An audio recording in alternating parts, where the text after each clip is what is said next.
right, starting now with a focus on Indonesia. Earthquake 7.7 magnitude quake had struck off eastern Indonesia. Multiple buildings have been left in a dilapidated condition across affected areas. Visuals also show cracked walls, collapsed roofs, and debris scattered along streets as residents came out to assess the damage. Authorities are yet to confirm the full extent of structural losses, but initial footage indicates both homes and public buildings have suffered heavy impact. Rescue and assessment teams have been deployed to the worst hit locations. Brian is reporting on this. Brian, how much progress has been made in assessing the damage and rescuing those affected?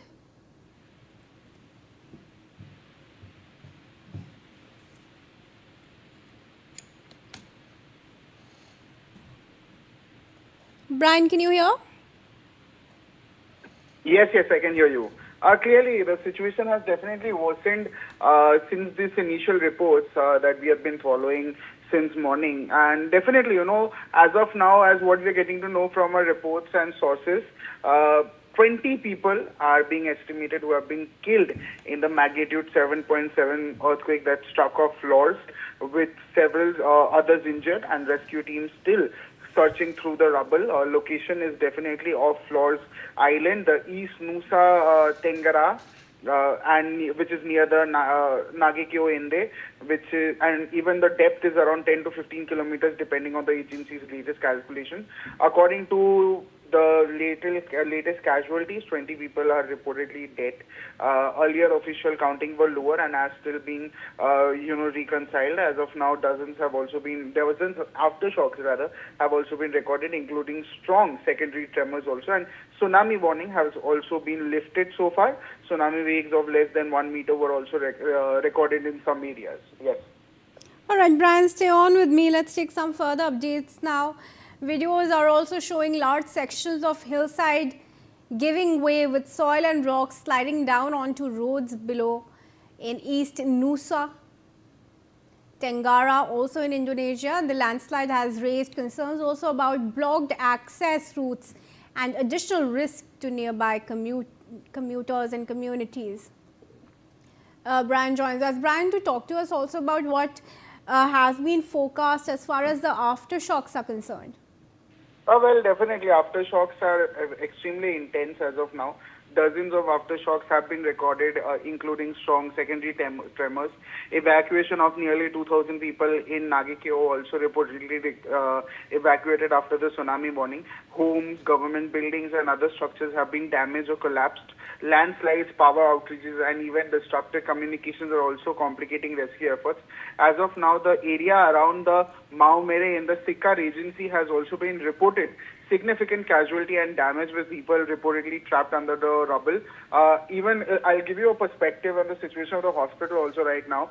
Patients have been moved outside in some locations as a precaution because of continuing tremors and concerns about the structural damage itself. Yes. All right, Brian, stay on once again. Now, viewers, the shallow earthquake that struck off the coast of Flores Islands has also prompted immediate tsunami warnings and widespread self-evacuation across East Nusa Tenggara and surrounding provinces. Ground visuals from Flores shows the impact of the earthquake that shook eastern Indonesia. Residents were evacuated as land was seen shaking. Authorities in Flores Island are conducting damage assessments now. Area is among several provinces that felt tremors from the strong quake. Let's take some more breaking updates. In fact, dramatic footage is also showing boats swaying violently in the water as the 7.7 magnitude earthquake struck. Tremors were strong enough for the boats offshore to be shaken. Indonesia had earlier issued a tsunami alert between 0.5 to 3 meters. It was later withdrawn. Coastal areas remain on the watch as authorities assess maritime impact.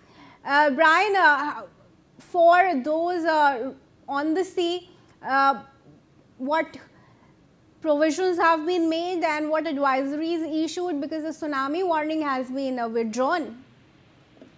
Yes, clearly as of now, I've also been mentioning, and now you also mentioned that obviously advisories are being mentioned and tsunami warning have been lifted out after obviously clearly there were tsunamis that were less than which was less that was recorded itself.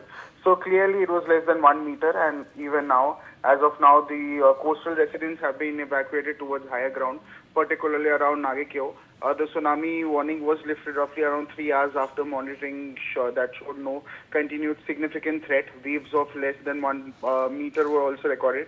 Importantly, you mentioned about boats and vessels. Yes, the initial tsunami alert would have required heightened caution for vessels operating close to the shore and in affected ports.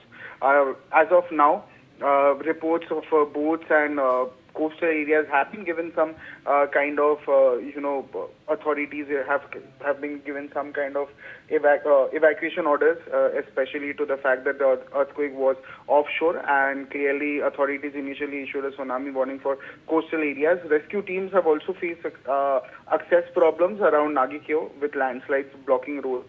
There were one rescue team was also reportedly attempting to reach the area by ferry also. Yes. Right, Brian, stay on once again.